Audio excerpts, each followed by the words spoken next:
எனக்கு தெரிஞ்ச ஃப்ரெண்ட் ஒருத்தர், அவர் வந்து ஐடி கம்பெனியில் ஒர்க் பண்ணுறாரு. ரொம்ப கஷ்டப்பட்ட ஃபேமிலிலேருந்து வந்தவர் தான்.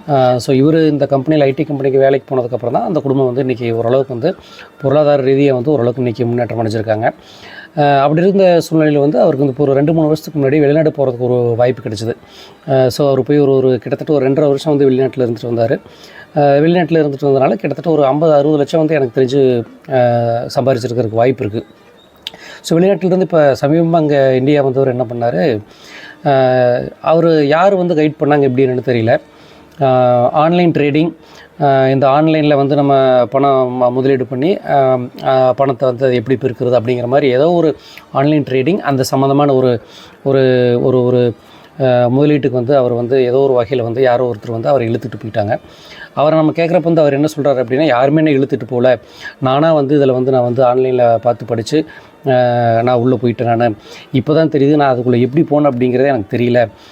என்னோடய மைண்டே வந்து டோட்டலாகவே வந்து எனக்கு அந்த டைமில் எப்படி ஒர்க் ஆச்சு, எப்படின்னு அந்த இதுக்குள்ளே போனேன் அப்படிங்கிறது எனக்கு தெரியல அப்படின்னு சொல்கிறாரு. இவர் என்ன பண்ணியிருக்காரு அப்படின்னா, இவர் வந்து ஏதோ ஒரு ஆன்லைன் ட்ரேடிங் அப்ளிகேஷனுக்குள்ளே போய் அதை பற்றி என்னங்கிறத படிச்சிருக்காரு. அவங்க வந்து இவர் அதை படிக்க என்ன ஆகுது அப்படின்னா, இவரை வந்து டெம்ப்ட் பண்ணுற மாதிரி இவர் வந்து அந்த அவங்கள வந்து இவரை வந்து அவங்களோட அந்த அப்ளிகேஷனுக்குள்ளே வர வச்சு எப்படியோ ஒன்று இவர் வந்து பணம் வந்து இன்வெஸ்ட் பண்ணி அந்த இன்வெஸ்ட் பண்ணுற பணத்துலேருந்து இவர்கிட்ட வந்து எப்படியோ ஒரு வகையில் வந்து இவரை தூண்டி விட்டு இவருக்கு ஆசையை வளர்த்து விட்டு இவர்கிட்ட வந்து பணத்தை வந்து எப்படியோ ஒரு வகையில் வந்து நம்ம இழுக்கிற முயற்சியில் அது ஏதோ ஒரு அந்த எந்த அப்ளிகேஷன் நான் சொல்ல விரும்பலை நான் பண்ணியிருக்காங்க. இவரும் வந்து உள்ளே போனவர் வந்து கொஞ்சம் ஆரம்பத்தில் வந்து கொஞ்சமாக இன்வெஸ்ட் பண்ணியிருக்காரு. இன்வெஸ்ட் பண்ணி இவருக்கு கொஞ்சம் வந்திருக்கு, அப்புறம் நிறைய போயிருக்கு. ஸோ போன பணத்தை விட்ட பணத்தை பிடிச்சிடலான்ட்டு திரும்ப அதிகமாக அமௌண்ட்டு முதலீடு பண்ணி இந்த முதலீடு பண்ணுற டைமில் எப்படி நடந்துச்சு, ஒரு வாரம் நடந்திருக்கு இந்த ப்ராசஸ். வந்து இவர் அமௌண்ட்டு போட்ட இந்த காலகட்டம் பார்த்திங்கன்னா ஒரு வாரம்.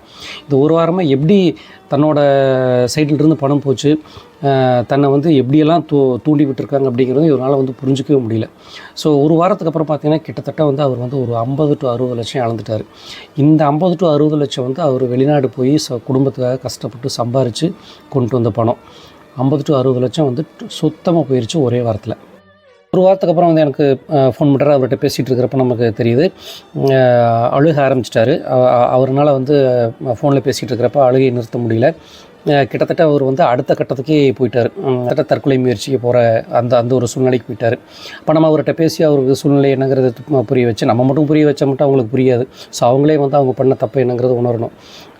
ஸோ அவருக்கு ஒரு 3-4 நாள் டைம் கொடுத்து அவர் அதெல்லாம் இப்போ அது என்னங்கிற எப்படி உள்ளே போனால் எப்படி வெளியில் வந்தோம், தான் பண்ண தப்பு என்னங்கிறலாம் புரிஞ்சு இப்போ கொஞ்சம் கொஞ்சமாக அதுலேருந்து வெளியில் வந்துட்டுருக்காரு. இப்போ தான் இது நடந்து வந்து இப்போ தான் ஜஸ்ட் ஒரு 1 வீக் ஆகுது. என்ன புரிய வருது அப்படின்னா, வாழ்க்கையில் வந்து எதுவுமே வந்து நம்ம நினைக்கிற மாதிரி உடனே வந்து நம்ம ஆசைப்படுற மாதிரி நமக்கு ஆசை இருக்கலாம். பட் எதுவுமே வந்து அவ்வளோ வேகமாக வந்து நடந்துடாது இல்லையா?